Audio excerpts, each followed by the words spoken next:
Hello students, कैसे हैं आप सब लोग। तो आज हम एक नया चैप्टर स्टार्ट करेंगे, डेथ ऑफ अ पार्टनर। आज का पार्ट 1 देखेंगे। कोशिश करेंगे क्लास की 3 से 4 पार्ट के अंदर डेथ ऑफ अ पार्टनर को पूरा खत्म कर दें। जिन बच्चों ने रिटायरमेंट ऑफ अ पार्टनर पढ़ रखा है उनके लिए डेथ ऑफ ए पार्टनर बहुत आसान हो जाता है, बिकॉज रिटायरमेंट के सारे कॉन्सेप्ट जो है वो डेथ में लग जाते हैं। थोड़ा सा चेंज है, वो हम बात करेंगे आज की क्लास में। आज मैं आपको पूरे कॉन्सेप्ट समझा दूंगा, कल से क्लास हम लोग क्वेश्चन बनाना चालू कर देंगे। दूसरी बात, इस साल death of A partner really में इंपॉर्टेंट है, क्योंकि पहले पूरी पार्टनरशिप 30 मार्क्स की होती थी, अब वही पार्टनरशिप जो है वो 36 मार्क्स का है। तो उम्मीद है क्लास इस चैप्टर से क्लास अच्छा खासा 3-4 नंबर तक का क्वेश्चन बनने को मतलब आप बन सकता है इससे, राइट। तो चलो स्टार्ट करते हैं डेथ ऑफ ए पार्टनर। पहले पूरा कॉन्सेप्ट समझते हैं, उसके बाद क्लास हम लोग रूल समझते हैं सारे के सारे, फिर हम लोग क्वेश्चन पे चलेंगे, राइट। कॉन्सेप्ट की बात करते हैं डेथ ऑफ ए पार्टनर में। मान लेते हैं 3 पार्टनर्स हैं ए बी सी। इनकी प्रॉफिट शेयरिंग रेशियो मान लेते हैं 3:2:1, 3/6, 2/6 और 1/6। अब इनमें से किसी भी पार्टनर की मान लो डेथ हो जाती है, राइट। तो अब डेथ जो है वो क्लास अनसर्टेन है, कोई सर्टेन तो है नहीं क्लास की किस डेट पे होगी। कभी भी डेथ हो सकती है, हाँ डेथ होना ये तो तय है, लेकिन कब होगा ये नहीं पता। तो मान लेते हैं क्लास इसकी डेथ जो है वो हो जाती है 1 जुलाई 2021, और आपका जो फाइनेंशियल ईयर चल रहा है वो 1 अप्रैल 2021 से 31 मार्च 2022 तक चल रहा है, राइट। आपने नया साल जो चालू किया वो 1/4/21 से 31 मार्च 22 तक ये आपका फाइनेंशियल ईयर है, और इसकी सी की डेथ हो गई। देखो यार, रिटायरमेंट और डेथ में एक फर्क है। रिटायरमेंट में अगर कोई पार्टनर छोड़ के जाना चाहता है तो उसे नोटिस देना होता है, एक पब्लिक नोटिस, कि भाई मैं फलाने डेट से बिजनेस में पार्टनर नहीं रहूंगा, मैं इस डेट से बिजनेस को छोड़कर चला जाऊंगा। वो नोटिस देता है रिटायरमेंट में, और उसे रिमेनिंग पार्टनर कहते हैं भाई तू रुक जा, साल भर के एंड में चला जाना, साल के एंड में अपना सारा हिसाब किताब क्लियर हो जाता है। अरे जैसे तुम्हारा मकान मालिक तुमको बोलता है ना भाई महीना पूरा रह के खाली कर देना। इवन आप भी कंपनी में जॉब करते हैं लोग, तो बोलते हैं भाई पूरा महीना काम करके फिर छोड़ूंगा, बीच में नहीं छोड़ूंगा। इसी तरीके से क्लास रिमेनिंग पार्टनर जो है वो कहते हैं भाई अभी मत जा, साल के एंड में चला जाइए अपना सारा हिसाब किताब लेकर। लेकिन डेथ में तो नहीं कह सकते ना भाई तू अभी मत मर, साल के एंड में मर जाना ताकि हमारा हिसाब किताब क्लियर हो जाए, अभी मत मर। या फिर क्लास वो पहले बता देगा भाई देख मैं इस दिन से मरने वाला हूं, तो अब मैं तुम्हारे बिजनेस का हिस्सा नहीं रहूंगा। वेरी फनी, ऐसा तो हो ही नहीं सकता। तो क्लास डेथ तो कभी भी हो सकती है, नॉट क्लास 1 जुलाई और क्लास यहाँ पे 30 सितंबर, ऐसा नहीं, किसी भी डेट में डेथ हो सकती है। तो यहाँ पर जिसकी डेथ होती है उसको हम लोग बोलते हैं डिसीज्ड। क्या बोलते हैं क्लास? डिसीज्ड पार्टनर, यानी कि मृतक। अब इसकी डेथ के बाद जो रिमेनिंग पार्टनर है वो बिजनेस को कंटिन्यू करेंगे, इसे बोलते हैं क्लास कंटिन्यूइंग पार्टनर्स। अब ये कॉन्सेप्ट सेम ही हो गया क्लास, बिल्कुल रिटायरमेंट जैसा ही। कॉन्सेप्ट तो सेम है ना, रीजन अलग है। कॉन्सेप्ट में ये रिटायरिंग पार्टनर था, ये रिमेनिंग पार्टनर थे, और ये जाहिर सी बात है गेन करेंगे, क्योंकि जो प्रॉफिट पहले 3 लोगों में बंटता था अब वो प्रॉफिट 2 लोगों में बटेगा। ये गेनिंग पार्टनर है और ये सैक्रिफाइसिंग पार्टनर है। अब इस सिचुएशन में इसकी डेथ हो गई, रिटायरिंग पार्टनर तो अपना सारा हिस्सा खुद ही लेकर जाता है, लेकिन डेथ में इसकी डेथ हो गई तो इसका जितना भी हिस्सा है वो दिया जाएगा इसके एग्जीक्यूटर को। ध्यान समझना, इसका जितना भी शेयर है, सी का जितना भी हिस्सा बिजनेस में बनता है वो दिया जाएगा इसके एग्जीक्यूटर को। एग्जीक्यूटर को क्लास आप लोग नॉमिनी या लीगल रिप्रेजेंटेटिव भी कह सकते हो, एक ही बात है। इसे नॉमिनी कह लो, एग्जीक्यूटर कह लो, या लीगल रिप्रेजेंटेटिव कह लो, वो एक ही बात है। मतलब इसके मरने के बाद इसका जो भी हिस्सा कैलकुलेट होगा वो इसको दिया जाएगा। अब हमारे इस चैप्टर को पढ़ने का उद्देश्य क्या है, ताकि हम ये कैलकुलेट कर सके कि जिसकी डेथ हो रही है उसका कितना हिस्सा बनेगा जो उसके एग्जीक्यूटर को दिया जाएगा। ओके, अब इस पूरे चैप्टर में शुरू करने से पहले एक चीज तुम सबको नोट डाउन कर लेना है, जो तुम्हें क्लास ध्यान रखना है। एक चीज जो सबसे ज्यादा इंपॉर्टेंट है डेथ ऑफ अ पार्टनर में, जो रिटायरमेंट में इंपॉर्टेंट नहीं होता था, वो है date of death.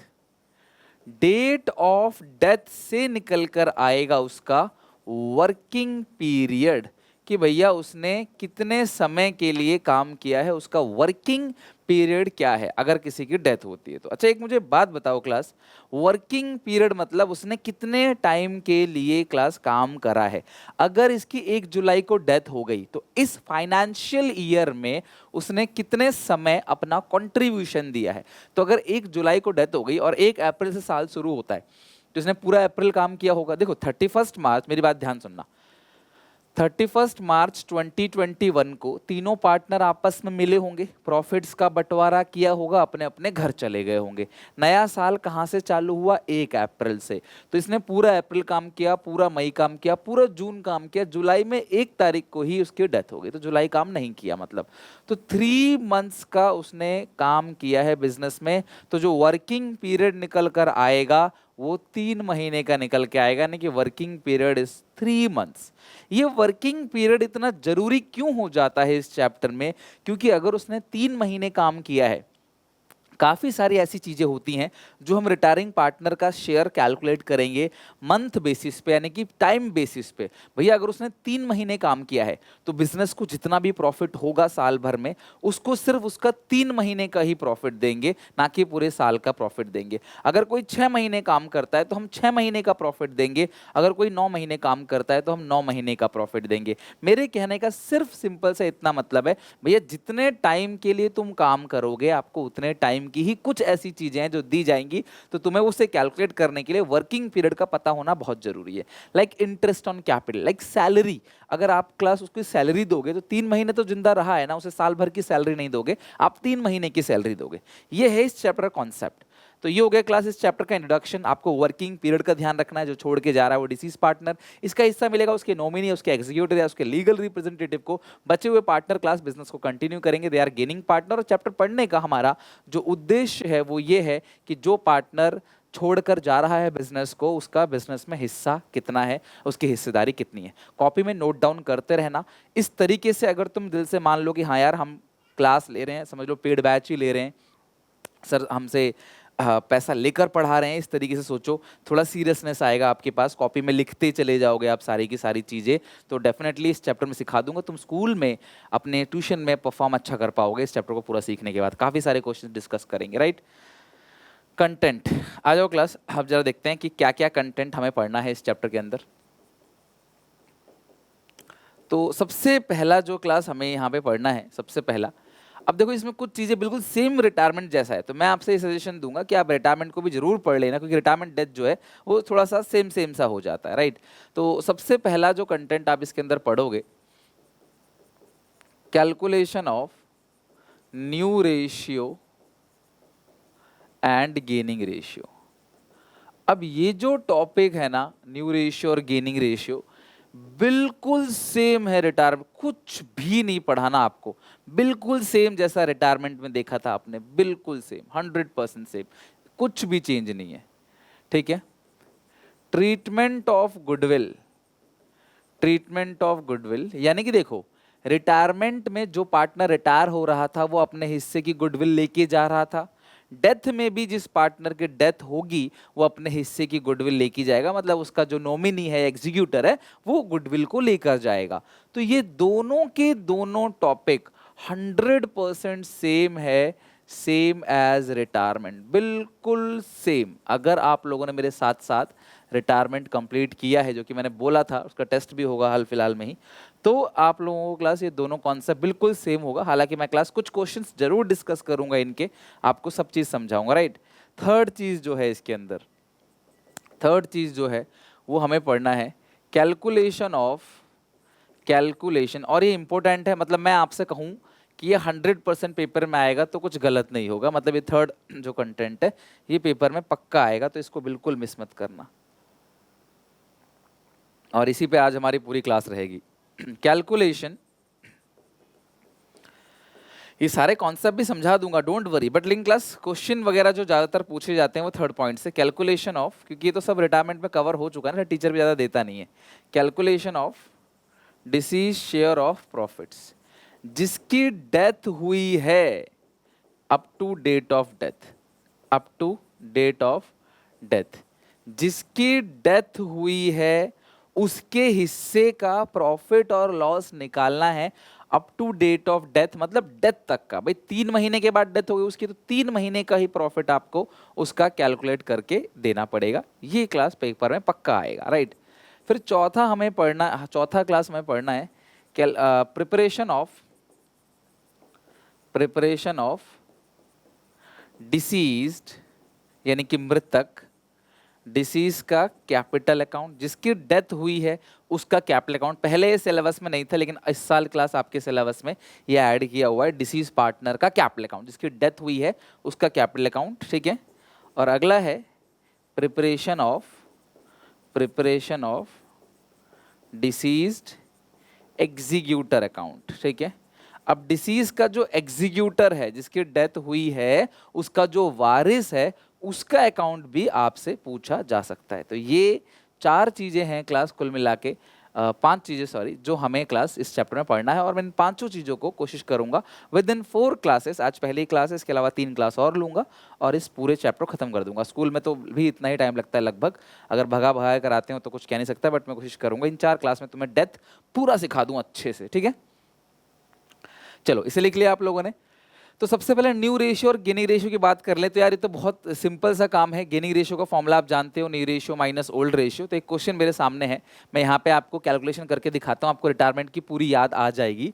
RSM 3 partners हैं, RSM 3 पार्टनर्स हैं, RSM, और इनकी जो रेशियो है वो है 2/5, 2/5 और 1/5 इनकी रेशियो है। And his share is taken by, कौन जा रहा है? एम। अच्छा, एम की डेथ हो गई है, एम को उठा के यहाँ ले, मैंने कहा था जिसकी डेथ होती है उसको उठा के यहाँ ले आओ। किसकी डेथ होगी? एम को। एम की डेथ होगी, हिस्सा है 1/5, और एम का हिस्सा आर और एस ने ले लिया 1:2 में। किस रेशियो में क्लास? 1:2 में, मतलब 1/3, 1/3 और 2/3। मतलब जो भी m का हिस्सा है उसका क्लास r और s ने ले लिया 1/3 और 2/3। अब एक बात समझना, मुझे इस चैप्टर में गेनिंग रेशियो से मतलब है, तो हर सिचुएशन में ध्यान रखना जो जिसकी डेथ हो रही है उसका हिस्सा रिमेनिंग पार्टनर जिस रेशियो में लेते हैं वही गेनिंग रेशियो होता है। कोई नई बात नहीं है, रिटायरमेंट में भी मैंने सिखा रखा है आपको। तो ये आपका क्लास हो गया गेनिंग रेशियो कितना? 1:3, 1:2 यानी 1/3, 2/3। तो जितना भी m का हिस्सा है उसका 1/3 r यानी 1/15 r ले लेगा, और उसका 2/3 मतलब 2/15 कौन ले लेगा? s ले लेगा। तो आप मुझे बताओ r के पास था कितना? r के पास था 2/5, एस के पास था 2/5, आर को और मिल गया डिसीज पार्टनर से 1/15, इसको मिल गया 2/15। अब एलसीएम लेंगे क्लास इसका 15, 5 3 जा 15, 3 2 जा 6 प्लस 1 7/15। ये भी आया क्लास 15, 5 3 जा 15, 3 2 जा 6 प्लस 2 8/15। तो हमारा इस क्वेश्चन में जो न्यू रेशियो है वो 7:8 हो गया, और जो गेनिंग रेशियो निकल कर आएगा वो सेम आएगा 1:2। तुम्हें मेरी बात का भरोसा नहीं है तो तुम new ratio minus old ratio करो, और करके जरा गेनिंग रेशियो देखो 1:2 ही आएगा। ओके, मुझे बताना कमेंट सेक्शन में, बच्चे जो कर लें। ओके, गेनिंग रेशियो निकाल देखो सेम आ रहा है कि नहीं, मुझे बताना कमेंट में। ओके, तो ये तो हो गया न्यू रेशियो गेनिंग रेशियो। अब क्वेश्चन में क्या बोलेगा कि ये इसका रेशियो 3:2 में ले गया, 2:1 में ले गया, 7:3 में, 3:7, कुछ भी बोल सकता है।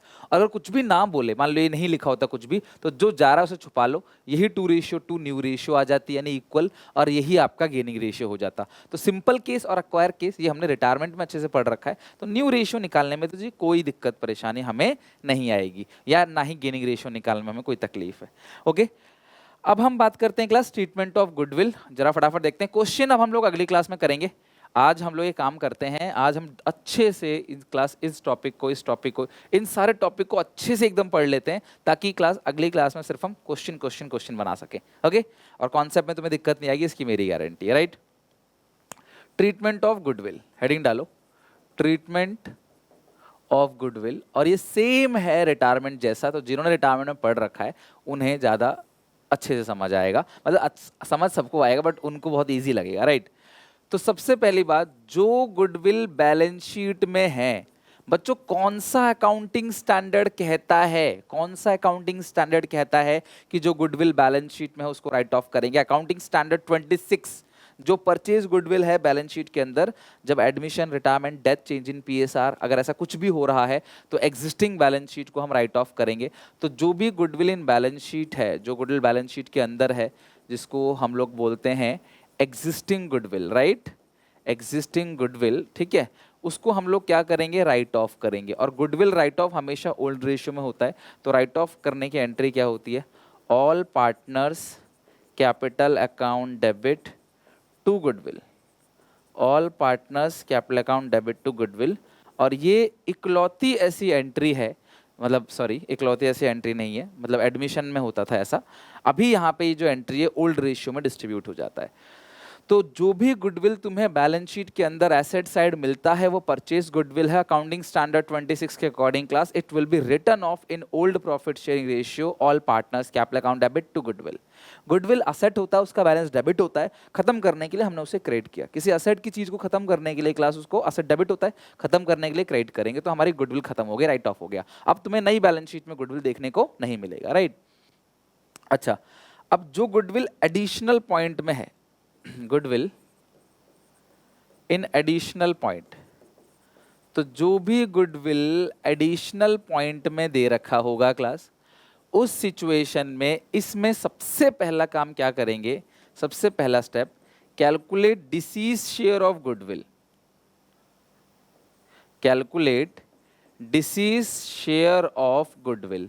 देखो यार, अगर गुडविल एडिशनल पॉइंट में दे रखा है तो जिसकी मृत्यु हुई है, मृतक जिसकी डेथ हुई है, उसके हिस्से की गुडविल को निकाल लो। सबसे पहले जिसकी डेथ हुई है उसके हिस्से की गुडविल को निकाल लो आप, जिसकी डेथ हुई है। रिटायरमेंट में भी सेम ऐसे ही बना के बताया मैंने, वहां पे बस रिटायरिंग का निकाल देते हैं, यहाँ डेथ का निकाल देते हैं। बात क्या है, बात तो बराबर है, वहां से रिटायर होता है, यहाँ से सी की डेथ हो रही है। ओके, तो डिसीज शेयर ऑफ गुडविल निकालो। फिर दूसरी चीज क्या निकालो, कैलकुलेट गेनिंग रेशियो। आप गेनिंग रेशियो निकाल लो। फिर आपको एक एंट्री पास करनी है, gaining to sacrificing, gaining partner capital account debit to से। आप याद करो सेम यही एंट्री आपने की थी रिटायरमेंट में, किस रेशियो में, गेनिंग रेशियो में। तो यानी कि जिसकी डेथ हो रही है उसको कॉम्पनसेट करेंगे रिमेनिंग पार्टनर। इसे तुम रिमेनिंग टू डिसीज भी कह सकते हो। तुमने इसे रिटायरमेंट में रिमेनिंग टू रिटायरिंग कहा था, बस तुम यहाँ पे रिमेनिंग टू डिसीज बोलोगे, ठीक है। Remaining partner capital account debit to deceased partner capital account. कोई दिक्कत परेशानी क्लास यहाँ तक तो आप मुझे बता दो। तो अगर गुडविल आपको एडिशनल पॉइंट में दे रखा है, if goodwill in additional point, अगर गुडविल आपको एडिशनल पॉइंट में दे रखा है तो सबसे पहले जिसकी डेथ हुई है उसका हिस्सा निकालो, गेनिंग रेशियो निकालो, क्योंकि क्लास आपको एक एंट्री पास करनी है गेनिंग रेशियो में। तो जितना भी हिस्सा है तो रिमेनिंग पार्टनर डिसीज को दे देंगे। कहने का सिंपल सा फंडा है, ए बी सी में सी जा रहा है छोड़ के, तो A B to C. Retirement में भी यही करते थे, अमाउंट भी इसी तरीके से लिखना है, डेथ में भी यही कर रहे हो, अमाउंट भी इसी तरीके से लिखना है, कोई भी डिफरेंस नहीं है। अच्छा, एक चीज और ध्यान रखना, कभी भी हम लोग जो गुडविल देते हैं ना वो टाइम बेसिस पे नहीं देते।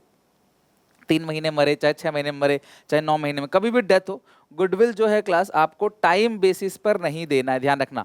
गुडविल हम लोग कभी भी टाइम बेसिस पर नहीं देते। गुडविल तो पूरा का पूरा उठा के दे देंगे, जो भी पूरे फर्म की गुडविल है उसमें से उसका हिस्सा निकाल के सीधा दे देंगे। उसको टाइम बेसिस पे देने का कोई सेंस नहीं बनता। अगर क्लास जो भी आपको फर्म की गुडविल है इनटू उसका हिस्सा निकालो और सीधा आप एंट्री पास कर दो। ये है गुडविल का treatment, same to same retirement जैसा है, नथिंग चेंज्ड। ओके, नेक्स्ट है क्लास, अब यहां पे समझने वाली बात है, ये जो समझा रहा हूं ध्यान से समझना, ठीक है। Deceased share of profit, calculation of deceased share of profits.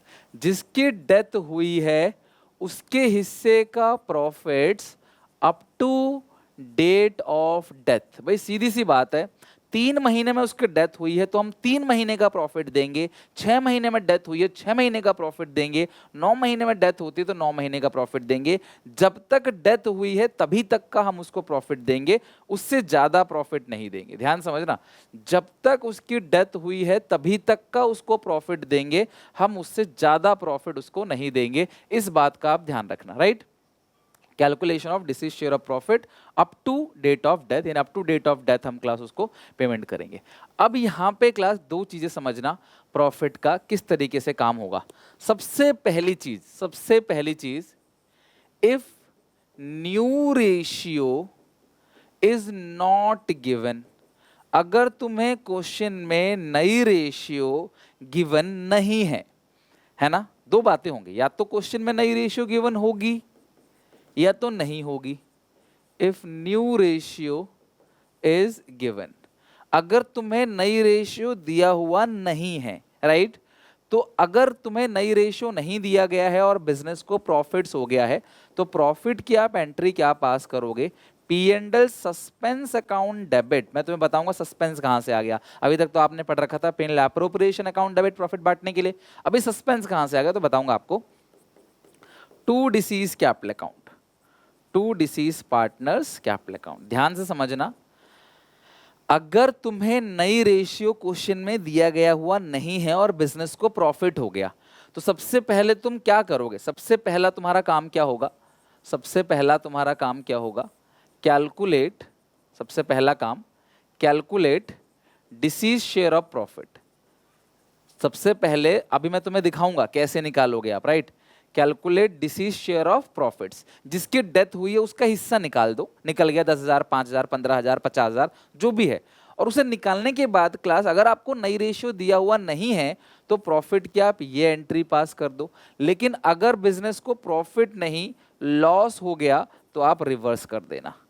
Reverse entry, reverse entry class में लिखवा रहा हूं क्योंकि लॉस में आप इसे पलट देना। मैं नहीं चाहता आप दो दो एंट्री याद करो। बस अगर प्रॉफिट है तो PNL suspense to deceased capital account, partner capital account credit हो जाएगा। अगर लॉस है तो उल्टा कर देना, deceased capital account debit to PNL suspense. अगर प्रॉफिट्स है तो PNL suspense to deceased capital account, और अगर लॉस है तो deceased partners capital account debit to PNL suspense. यानी कि अगर सी की डेथ हो रही है तो PNL suspense to C profit के केस में, लॉस के केस में सी टू पीएनएल सस्पेंस। ये होगी अगर नई रेशियो गिवन नहीं है तो, ठीक है? अगर नई रेशियो गिवन है और बिजनेस को प्रॉफिट्स हो गया, तो सबसे पहले तो प्रॉफिट की कैलकुलेशन करेंगे जी। भाई जिसकी डेथ हो रही है उसे कितना प्रॉफिट मिलेगा, अगले पेज पे उसी की कैलकुलेशन दिखाऊंगा। पहले इसे कैलकुलेट करेंगे, जिसकी डेथ हो रही है उसे कितना प्रॉफिट मिलेगा। और फिर प्रॉफिट की जो एंट्री हम करेंगे, प्रॉफिट की जो एंट्री करेंगे वो होगी गेनिंग टू सैक्रिफाइसिंग।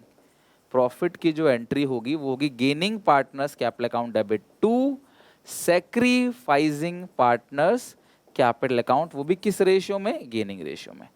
अब कुछ बच्चे बोलेंगे सर ये तो सेम एंट्री हो गई जो आपने गुडविल की एंट्री दिखाई थी, गेनिंग टू सैक्रिफाइसिंग। तो आंसर इज यस, यानी कि गुडविल की एंट्री और प्रॉफिट की एंट्री बिल्कुल सेम होगी अगर क्वेश्चन में न्यू रेशियो गिवन है तो। क्योंकि अगर तुम्हें न्यू रेशियो गिवन है, तुम गेनिंग रेशियो निकाल लोगे, फिर तुम एंट्री ये वाली नहीं करोगे क्लास। दोनों केस में disease partner capital account credit होगा, लेकिन तुम इस सिचुएशन में एंट्री गेनिंग टू सैक्रिफाइसिंग करोगे, बिल्कुल सेम टू सेम गुडविल की एंट्री, राइट? अच्छा सर, अगर हमें लॉस हो गया प्रॉफिट की जगह, तो हाँ पलट दोगे। लॉस के केस में मैं तुम्हें एंट्री लिखवा नहीं रहा, मैं सिर्फ तुम्हें रिवर्स एंट्री बता रहा हूँ। रिवर्स एंट्री मतलब सैक्रिफाइसिंग टू गेनिंग। आप चाहो तो कॉपी में लिख लो, बट मैं लिखवा नहीं रहा क्योंकि मैं दिमाग में प्रेशर नहीं देना चाहता। मुझे पता है प्रॉफिट की एंट्री पीनल सस्पेंस डिसीज और गेनिंग टू सैक्रिफाइसिंग। अगर लॉस हुआ तो बस मुझे इतना ध्यान रखना भैया उल्टा करना है। जब मुझे यही नहीं याद रहेगा उल्टा करना है, तो मैं एंट्री कहाँ से याद करूंगा? तो इससे अच्छा ये याद कर लो कि इसको आपने उल्टा करना है। सो गुडविल की एंट्री गेनिंग टू सैक्रिफाइसिंग, यानी रिमेनिंग टू डिसीज। यहां भी रिमेनिंग टू डिसीज ही है। प्रॉफिट की एंट्री नई रेशियो गिवन है तो सेम गुडविल की एंट्री, और नई रेशियो गिवन अगर नहीं है तो period suspense to deceased capital account. किसी का कैपिटल अकाउंट क्रेडिट करने का मतलब उसकी कैपिटल में ऐड करना। तो यहाँ डिसीज के कैपिटल अकाउंट में ऐड किया जा रहा है, क्रेडिट किया जा रहा है प्रॉफिट का हिस्सा जो उसने कमाया है मरने से पहले या मरने तक, ठीक है? अब हम ये कैलकुलेशन कैसे करेंगे, राइट? ये तो आपने सर समझा दिया, ठीक है। अब कैलकुलेशन कैसे करेंगे? Calculation of deceased share of profit up to death. Deceased, पिछले पेज पे क्लास जनरल एंट्री हेडिंग डाल देना, calculation of deceased share of profits up to death. Death तक का उसका प्रॉफिट हम कैसे निकालेंगे, राइट? अब मेरी बात समझना। अब हुआ क्या है यहाँ पे, कहानी कहाँ से क्लास बिगड़ती है। ये पूरा साल है, राइट? ये पूरा का पूरा ईयर है। ये ईयर चालू हुआ 1 अप्रैल से, खत्म हुआ 31 मार्च को। डेथ हो गई जुलाई को, 1 जुलाई को, राइट? 3 महीने बाद डेथ होगी, 9 महीने अभी बाकी हैं। अब सबको पता है कि जो फाइनेंशियल स्टेटमेंट्स बनाए जाते हैं, profit and loss account, balance sheet जो भी बनाई जाती है, वो ईयर एंड में बनाया जाता है। किसी भी बिजनेस का जो फाइनेंशियल स्टेटमेंट्स है वो ईयर एंड में 31 मार्च को बनाया जाता है, ठीक है? डेथ हो गई सिर्फ 3 महीने बाद, तो उसका जो वारिस आता है वो इसी डेट को बोलता है भाई मेरा हिस्सा मुझे निकाल के दे दो। जो जिसकी डेथ हुई है उसका वारिस कोई भी हो सकता है, वाइफ हो सकती है, उसकी हस्बैंड, अगर लड़की है तो हस्बैंड हो सकता है, या फिर क्लास आप समझ लो बच्चे हो सकते हैं, बूढ़े माँ बाप हो सकते हैं, कोई भी हो सकता है, कोई रिश्तेदार हो सकता है, कोई एनजीओ हो सकता है कि भैया हमें इस 3 महीने का सारा हिसाब किताब निकाल कर बता दो। तो ये उसे समझाते हैं, ये समझाते हैं, ठीक है, ये आदमी रो रहा है यहाँ पे, तो उसे समझाते हैं कि भाई देखो यार, जिसकी डेथ हुई है उसका हिस्से का प्रॉफिट साल भर में निकलेगा, अभी तो नहीं निकलेगा। तो ये फिर रोने लग जाता है। जब ये फूट फूट के रोने लग जाता है ना, बुरी तरीके से रोने लग जाता है फूट फूट के, तो फिर ये कहता है कोई बात नहीं, अब हम जिसकी डेथ हुई है उसका प्रॉफिट 3 तरीके से कैलकुलेट कर सकते हैं, 3 तरीके से, जिसमें तीसरा तरीका सबसे इंपॉर्टेंट है, बहुत ज्यादा चांस है, मतलब 95% मैं कह सकता हूं चांस है आपसे यही पूछा जाएगा, राइट। तो ये कहता है ठीक है, देखो यार इस साल का प्रॉफिट तो हम निकाल नहीं पाए, 3 महीने में डेथ हो गई, तो हम एक काम करते हैं, इसको पिछले साल का प्रॉफिट उठा के दे देते हैं। जो प्रॉफिट पिछले साल था मान लेते हैं वही प्रॉफिट इस साल भी होगा और इसको प्रॉफिट उठा के दे देते हैं। तो यानी कि प्रीवियस ईयर बेसिस हम लोग प्रॉफिट कैसे कैलकुलेट कर सकते हैं, प्रीवियस ईयर्स प्रॉफिट, यानी कि जो पिछले साल का प्रॉफिट है उस बेसिस पर हम उसे कैलकुलेट करके दे सकते हैं। जो पिछले साल हमने मुनाफा कमाया था मान लेते हैं कि वही मुनाफा हमने इस साल भी कमाया है और उसमें से उसका हिस्सा निकाल के उसको दे देंगे, यानी कि प्रीवियस ईयर प्रॉफिट पे, राइट। ये कहता है नहीं, मैं पिछले साल के बेसिस पे नहीं लूंगा, पिछले साल तो कम प्रॉफिट था। तो हम कहते हैं हमारे पास दूसरा रास्ता भी है, हम एवरेज प्रॉफिट बेसिस पे ले सकते हैं, ठीक है, एवरेज प्रॉफिट बेसिस, यानी कि हम 3 साल 4 साल 5 साल जो भी क्वेश्चन बोलेगा हम उतने साल का एवरेज निकाल लेंगे। हम मानेंगे कि ऑन एन एवरेज पिछले 5 साल से अगर 50,000 का प्रॉफिट हो रहा है साल में, तो इस साल भी 50,000 का प्रॉफिट हो रहा है, हम एवरेज बेसिस पे निकाल लेंगे। या फिर हमारे पास अगर वो नहीं मानता है, हमारे पास लास्ट तरीका क्या है, सेल्स बेसिस। सेल्स बेसिस का मतलब क्या है, हम चेक कर लेंगे कि इस 3 महीने में बिजनेस की सेल्स कितनी हुई है। हम चेक कर लेंगे ये 3 महीना जब तक वो जिंदा था बिजनेस की सेल कितनी हुई है। इस सेल से निकाल लेंगे प्रॉफिट्स कि अगर सेल इतना हुआ है तो हम सबका बिजनेस का एक परसेंटेज होता है। हर एक इंसान 100 का सामान लाके कोई 110 का बेचता है तो 10% प्रॉफिट कमा रहा है, कोई 112 का बेचता है तो 12% प्रॉफिट कमा रहा है, कोई 108 का बेचता है तो 8% प्रॉफिट कमा रहा है। तो सेल्स है, सेल्स से प्रॉफिट निकालेंगे और तुम्हारा हिस्सा तुम्हें निकाल के दे देंगे। ये तरीका है, बताओ इन तीनों में से कौन सा चलेगा। तो जो इन तीनों में से ये बोलेगा उस बेसिस पे क्लास प्रॉफिट की कैलकुलेशन कर दी जाएगी। तो जिसकी डेथ हुई है उसके हिस्से का जो प्रॉफिट है उसे या तो क्वेश्चन बोलेगा पिछले साल के बेसिस पे, प्रीसीडिंग या प्रीवियस ईयर के बेसिस पे, या बोलेगा 3 4 5 साल का एवरेज बेसिस पे, या क्वेश्चन कह सकता है सेल्स बेसिस पे। क्वेश्चन जैसा बोलेगा आपको वैसा करना है, राइट। ठीक है सर, आ गई बात समझ अच्छे से, गुड। अब सुनो, अब जिसकी डेथ हुई है उसका प्रॉफिट निकालेंगे कैसे, राइट। तो हेडिंग लिखो class, deceased share of profits. कैसे निकालोगे, up to date of death. मैं बार बार एक लाइन लिखता हूं, up to date of death का मतलब भैया उसे साल भर का प्रॉफिट नहीं देंगे, 6 महीने काम किया तो 6 महीने का देंगे, 9 महीने काम किया तो 9 महीने का देंगे। तो वो कैसे देंगे क्लास, यहां पे पूरे फर्म का प्रॉफिट ले लो।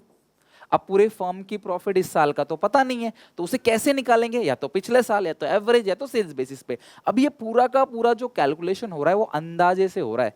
क्या जो पिछले साल प्रॉफिट था जरूरी है वही इस साल होगा, जो एवरेज बेसिस पे था जरूरी है इस साल वही होगा। आपने कभी ऐसा हो कोई स्कूल का पेपर आपका मिस हो गया हो तो आपकी मैडम क्या कहती है, तेरे पिछले टेस्ट में जो थे वही चढ़ा देते हैं, या तेरे एवरेज निकाल देते हैं 4-5 टेस्ट में वही चढ़ा देता है। बोलते नहीं यार पिछले में तो मैं फेल था, आज तक पास ही नहीं हुआ एवरेज, इस बार मैंने पढ़ाई की थी, इस बार मैं पास होने वाला था, इस बार मैंने सुनील सर की वीडियो देखी थी सारी की सारी, अच्छे से पढ़ाई की थी, इस बार मैं पास होने वाला था। तो अब मैं पेपर नहीं दे पाया किसी कारण की वजह से, तो मेरे पिछले में चढ़ाओ, आप अभी पेपर ले लो। तो वो कहता नहीं भैया ये तो पिछला ही चढ़ेगा, अब तो आपके लिए दोबारा थोड़ी कंडक्ट कराएंगे पेपर। ठीक है, जस्ट किडिंग क्लास, ठीक है, सीरियसली मत लेना, जस्ट आपको थोड़ा सा रिफ्रेश करने के लिए। तो जिसकी डेथ हुई है उसके हिस्से का जो प्रॉफिट है वो कैसे निकालेंगे, पूरे फर्म का प्रॉफिट ले लेंगे जो भी अंदाजे पे। देखो अंदाजा है तब भी सस्पेंस है, मैंने आपको बताया था ना कि सस्पेंस क्यों लिखते हैं, पीएनएल सस्पेंस क्यों लिखते हैं, क्योंकि प्रॉफिट एक्चुअल नहीं है।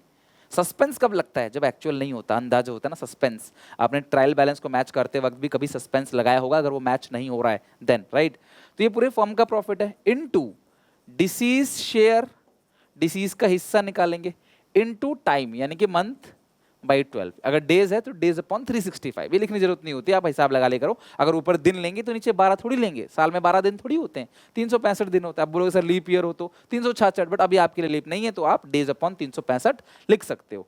यानी कि प्रॉफिट का जो फॉर्मूला है वो तो ये है, पूरे फर्म का प्रॉफिट लो, जिसकी डेथ हुई है उसका हिस्सा लो, इनटू, देखो ये पूरे फर्म का प्रॉफिट है, ये उस पार्टनर का प्रॉफिट है बट साल का प्रॉफिट है, फिर मंथ बाय 12 कर दोगे तो जब तक उसने काम किया है up to date of death का प्रॉफिट उसका निकल आएगा। फिर उस प्रॉफिट निकल आएगा, नई रेशियो नहीं गिवन है तो ये एंट्री पास कर देना, नई रेशियो गिवन है तो ये एंट्री पास कर देना। लॉस अगर है प्रॉफिट की जगह तो अगर नई रेशियो गिवन नहीं है तो इसका उल्टा कर देना, अगर नई रेशियो गिवन है तो इस गेनिंग का उल्टा यानी कि sacrificing to gaining entry pass हो जाएगी।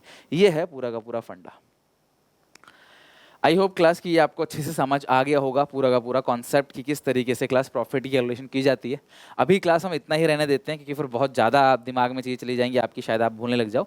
बट ये कॉन्सेप्ट प्रॉफिट का, गुडविल का, ये आप ध्यान रखना अच्छे से, जो मैंने सिखाया है आपको। कोई दिक्कत होगा कॉमेंट सेक्शन में बताना, अगली क्लास में हम क्वेश्चन करेंगे ना क्लास, तब हम इसको अच्छे से सीखते चले जाएंगे। फंडा सिर्फ इतना है, पूरे फर्म का प्रॉफिट निकालो। कैसे निकालोगे? सेल्स बेसिस पे, एवरेज बेसिस पे या अगले साल पिछले साल के बेसिस पे, ये क्वेश्चन में गिवन होगा। निकालने के बाद आप एंट्री पास करोगे उसकी। नई रेशियो अगर गिवन है तो गेनिंग टू सैक्रिफाइसिंग, नहीं है तो period suspense to deceased partner capital account. Loss के केस में इसे उल्टा कर देना। बाकी गुडविल अगर बैलेंस शीट में है तो राइट ऑफ होगा, अगर एडिशन पॉइंट में है तो gaining to sacrificing gaining ratio में। गेनिंग मतलब जो बचे हुए पार्टनर है, लाइक ए बी जो छोड़ के जा रहा है वो 2C। गेनिंग टू सैक्रिफाइसिंग या रिमेनिंग टू डिसीज बोल सकते हो, बात बराबर है, कोई डिफरेंस नहीं उसमें, राइट।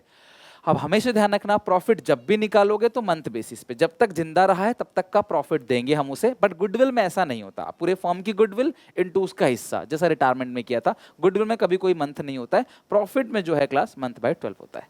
अगली क्लास में हम लोग इसके सारे क्वेश्चन बनाएंगे, फिर पार्टनर्स कैपिटल अकाउंट का फॉर्मेट देखेंगे, कुछ क्वेश्चन बनाएंगे और फिर क्लास डिसीज पार्टनर का एग्जीक्यूटिव अकाउंट ही बनाएंगे। तो उम्मीद है क्लास यहाँ तक आपको अच्छे से समझ आया होगा, जो मैंने बताया आपको पूरी तरीके से मैंने प्योर कॉन्सेप्ट पे फोकस किया है क्लास। बट मुझे आप सबकी सपोर्ट की जरूरत है, तो प्लीज़ इस वीडियो को अपने सारे क्लासमेट, सारे दोस्तों तक पहुँचाओ। फ्री ऑफ कॉस्ट मैं यहाँ पे पूरा A to Z syllabus, zero to end, कुछ भी नहीं बचेगा, कुछ भी नहीं छूटेगा।